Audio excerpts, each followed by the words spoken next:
So, welcome back. We are back with the basic concepts in national income accounting, and in this, we are going to do what is known as the domestic territory of a country or the economic territory of a country.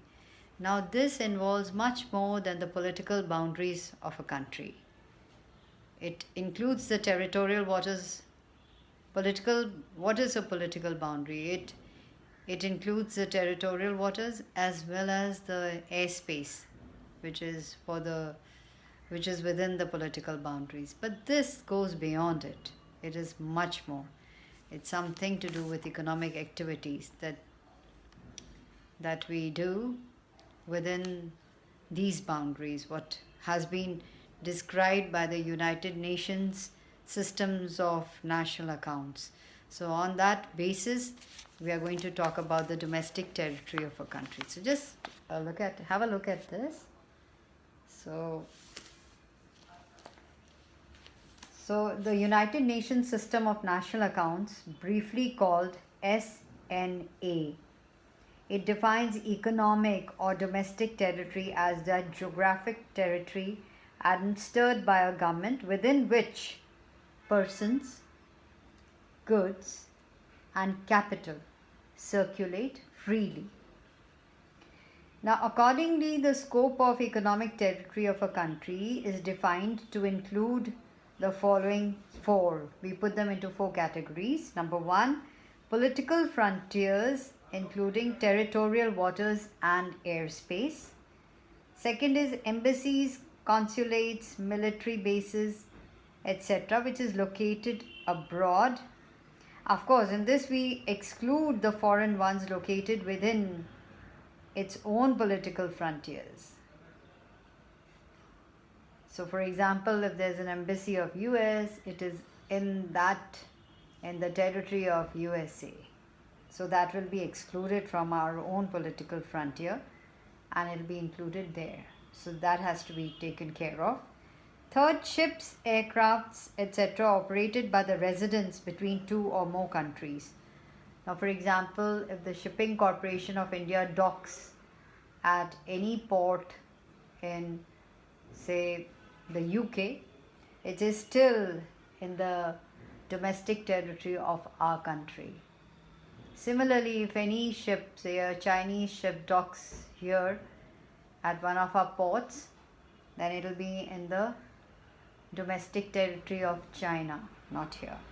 So fishing, and then we have fishing vessels, oil and natural gas rigs, etc., operated by residents in the international waters or other areas over which country enjoys exclusive rights or jurisdiction, is also within the domestic territory of a country. So this is very interesting. Now look at this. Economic territory of a country is different.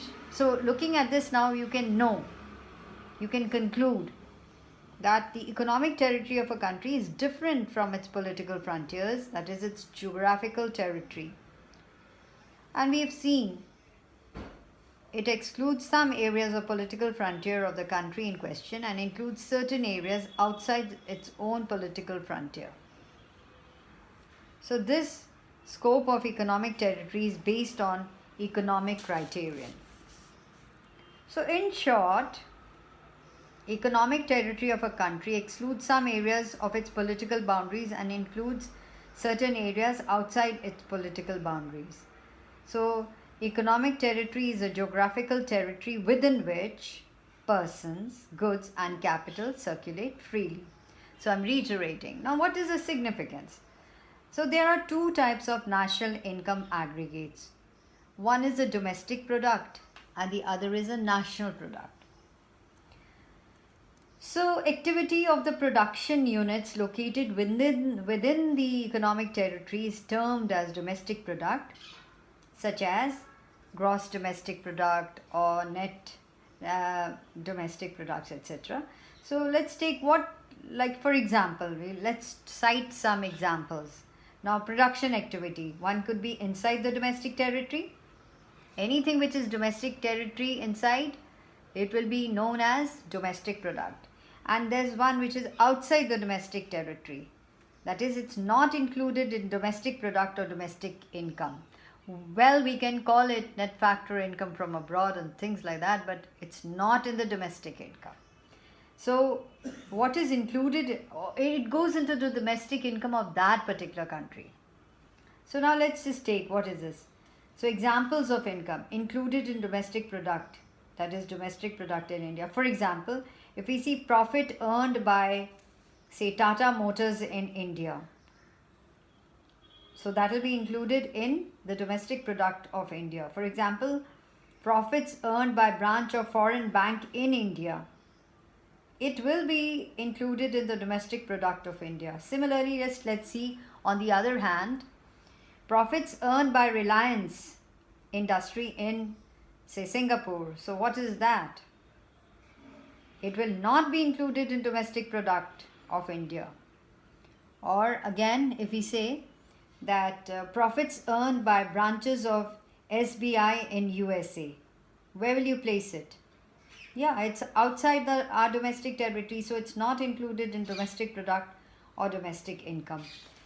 This comes with a lot of practice. The way, if you've understood, when you understand the concept and if you practice the questions, you will come to know by and by what is included and what is not included.